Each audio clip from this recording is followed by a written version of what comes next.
U.S. President Joe Biden said on Sunday he had pardoned his son, Hunter Biden, who had been convicted of making false statements on a gun background check and illegally possessing a firearm. He had also pled guilty to federal tax charges. In a statement released by the White House, Biden explained his decision for the pardon, saying, quote, "No reasonable person who looks at the facts of Hunter's cases can reach any other conclusion than Hunter was singled out only because he is my son." The White House had said repeatedly that Biden would not pardon or commute any sentences given to his son. The younger Biden, a recovering drug addict, had become a target of Republicans, including President-elect Donald Trump. In a post on Truth Social, Trump called Biden's pardon, quote, "an abuse and miscarriage of justice." Hunter had faced sentencing for the false statements and gun convictions on Wednesday. In September, he pled guilty to federal charges of failing to pay $1.4 million in taxes while spending lavishly on drugs, sex workers, and luxury items.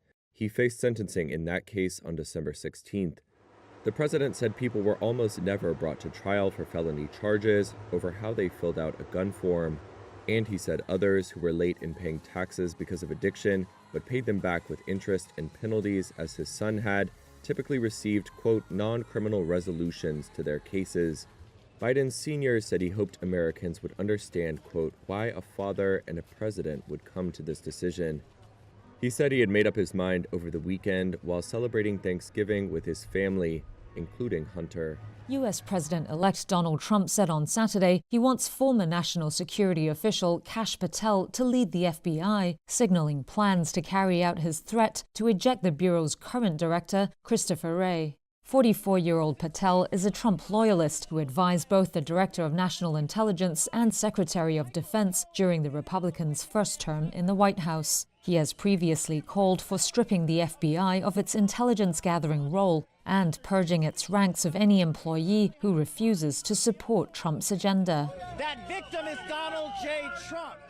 In a September interview on a conservative podcast, Patel said, quote, "The biggest problem the FBI has come out of its intel shops. I'd break that component out of it. I'd shut down the FBI Hoover building on day one and reopen it the next day as a museum of the deep state."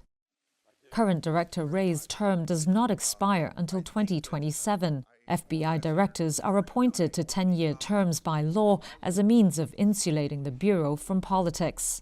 Trump himself appointed Wray to the role during his first term. But Wray has since come under fire from Trump and his supporters, who have accused the FBI and other federal agencies of weaponizing their law enforcement to silence critics on the right and target political enemies. It was under Wray that the FBI carried out a court-approved search at Trump's Mar-a-Lago estate to look for classified documents.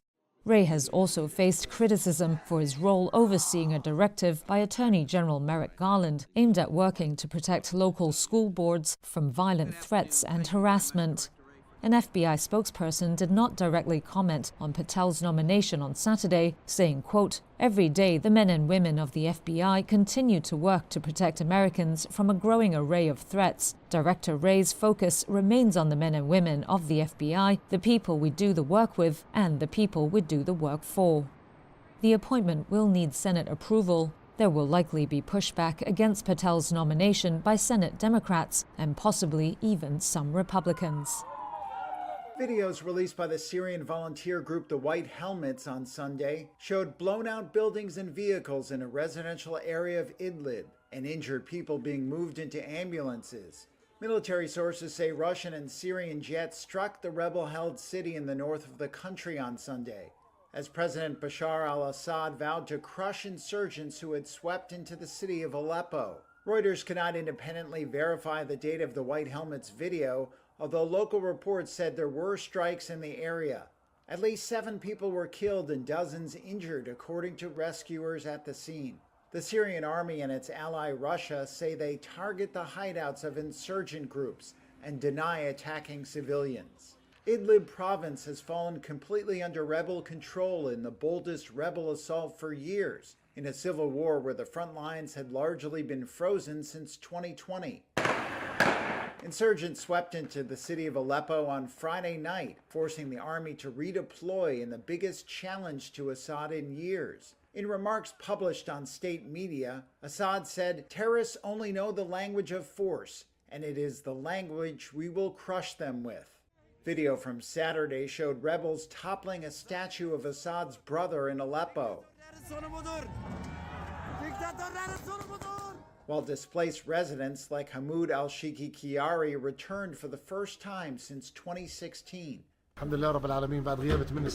Thank God, after 8 years' absence from our house and our family and our neighborhood, we went and saw and met everyone, our neighbors and our family, and greeted them all. A joy that can't be described and is very great, thanks to God, he said. Army sources said Syrian troops who had withdrawn from the city were now regrouping, and reinforcements were also being sent to help in the counterattack. Romania's pro-EU leftist parties appear to have staved off a resurgent far-right in the parliamentary election Sunday. Initial results show a pro-Western coalition led by the Social Democrats has gained enough votes to form a government. However, the far-right will remain a substantial force in the legislature. Analysts say Romania is seeing its most fragmented parliament in decades. Far-right groupings had campaigned over budget problems and the cost of living and fears of spillover from the Ukraine war. Pro-European mainstream parties, meanwhile, have angered their voters with infighting and corruption allegations. Prime Minister Marcel Ciolacu spoke to supporters in Bucharest. I believe that we must all look carefully at today's result. It is an important signal that Romanians have sent to the political class. In practice, let's continue to develop the country with European money, but at the same time protect our identity, national values, and faith. Meanwhile, the leader of Romania's hard-right alliance for uniting Romanians, George Simeon, claims the political establishment is guilty of an attack on democracy over the first-round presidential election. The country's top court is expected to rule Monday on whether to annul that vote, held late last month. That's after a shock result raised suspicions of interference in the campaign. A far-right candidate, Călin Georgescu, emerged from relative obscurity to become the frontrunner in the poll.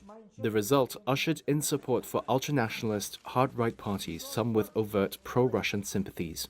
Romanian authorities say they have found evidence of meddling by hostile actors, and the Constitutional Court is yet to validate the election.